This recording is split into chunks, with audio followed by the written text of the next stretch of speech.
Il y a une artiste, oula, qui m'avait dit, tu verras, quand tu auras un bébé, pars du postulat où les gens ne seront pas contents pour toi. Je vous raconte aujourd'hui une anecdote sur Just Little Baby. Les gars, I'm pregnant.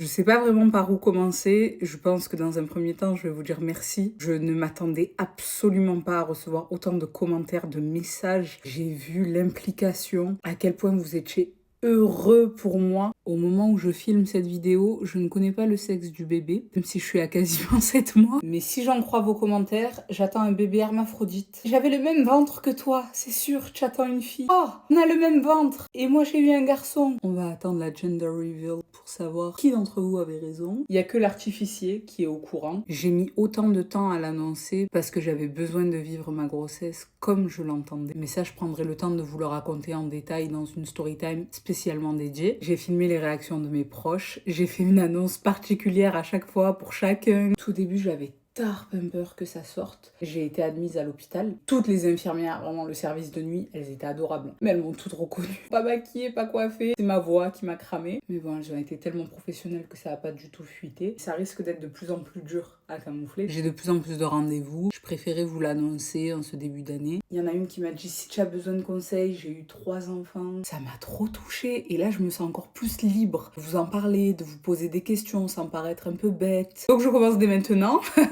La liste de naissance. Il y a tout le monde qui m'en parle. Je sais pas quoi mettre. Il n'y a pas de vidéo qui explique qu'est-ce qu'il faut mettre et pourquoi il faut le mettre. Pour celles qui ont eu recours à des listes de naissance, est-ce que vous pourriez peut-être me conseiller qu'est-ce que je devrais mettre? Quel site? Est-ce que c'est mieux que j'attende de connaître le sexe du bébé avant de faire la liste de naissance? Ou est-ce qu'on s'en fout? Je fais quelque chose d'assez neutre. Je vais pas vous le cacher. Je suis complètement paumée. Vos conseils sont les bienvenus. Dans la bienveillance, toujours. Autant je suis très patiente sur plein de choses, autant mon seuil de tolérance à la méchanceté avec les hormones en ébullition est d'environ 0, voire moins 10. Et que je vois un truc qui me plaît pas, boum, je bloque. Je me préserve un maximum. C'est aussi pour ça, au début, que je voulais pas le dire. Dès l'instant où j'ai commencé à l'annoncer à mes proches, dans un premier temps, il y a eu ce besoin de me retransmettre leurs propres insécurités, leur expérience, leurs peurs, qui initialement n'étaient pas les miennes.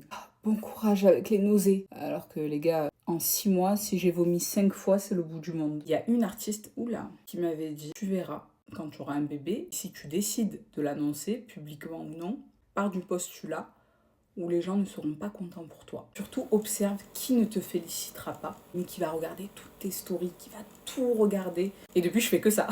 Depuis que je l'annonce, je piste et je garde en tête. Parce qu'elle avait tellement raison. Pourtant, elle, à son niveau, tu pourrais pas t'imaginer qu'il y ait des gens qui, comme quoi, ça veut rien dire. Et je fais mon tri progressivement, avec beaucoup de sérénité. Les hormones, ah Rémia, parlons-en, c'est pas une blague. Moi qui suis Madame Pokerface, qui a une grande facilité à masquer mes émotions, j'ai découvert ce que ça faisait de pleurer pour un oui ou pour un non. C'est trop déstabilisant, parce que tu perds le contrôle. Mais c'est bien, j'apprends à redécouvrir mes émotions. Ah oui, au fait, le poids, parenthèse, le Skin Hero Glow de chez Herborian, il est incroyable, j'en ai quasiment plus, je suis fanée. Mais il arrive à la fois à lisser et à illuminer ton teint, c'est un truc de fou. J'ai pas pris peu de poids parce que j'ai une bonne génétique, comme j'ai pu le lire. J'ai pas pris de poids parce que je marche tous les jours. Mes 10 000 pas, je suis passée à 15 000 pas. Après, je suis un peu redescendue parce que j'étais un peu fatiguée. Mon alimentation, je fais extrêmement attention. Ouais, il faut que tu manges plus parce que tu manges pour 2. Je pense pas que l'estomac du bébé à ce stade,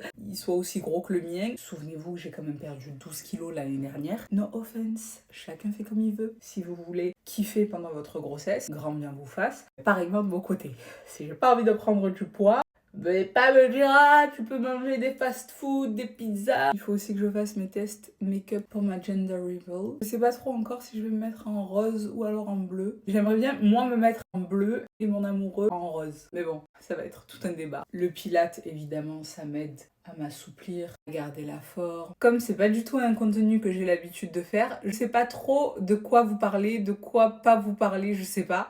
Qu'est-ce que vous avez envie de savoir? Ah, j'ai toujours mes goûts de chair, évidemment, parce qu'en plus, heureusement que je le fais maintenant, parce que pendant la grossesse, les dents, elles bougent. L'orthodontiste, il m'a vivement conseillé de le faire pendant, au moins après, c'est scellé. On en reparlera.